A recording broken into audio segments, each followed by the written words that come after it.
নমস্কার বন্ধুরা, আমি একটি চাল কুমড়ো নিয়েছি। চাল কুমড়ো তো অনেকে অনেক রকম করে খেয়েছেন।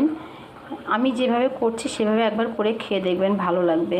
চাল কুমড়োটা আমি কেটে কুচি কুচি করে মুগ ডাল দিয়ে ঘন্ট করব। তো দেখতে থাকুন।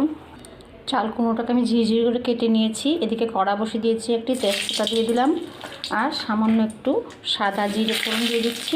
আর এর মধ্যে দিয়ে দিচ্ছি মুগ ডালটা।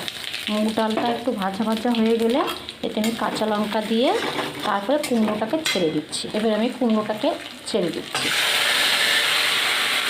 পরিমাণ মতো নুন আর পরিমাণ মতো হলুদ দিয়ে আমি কিছুক্ষণ এটাকে রান্না করব। চাল কুমড়ো ঘন্টটা আমার প্রায় রেডি। এর মধ্যে আমি একটু ভাজা জিরে আর একটু চালের গুঁড়ো দিয়ে মিশিয়ে পিঠালি টাইপের করে আমি এর সঙ্গে দিয়ে মিশিয়ে নিয়ে নামিয়ে নেব। আমার চাল কুমড়ো ঘন্ট রেডি। ধন্যবাদ।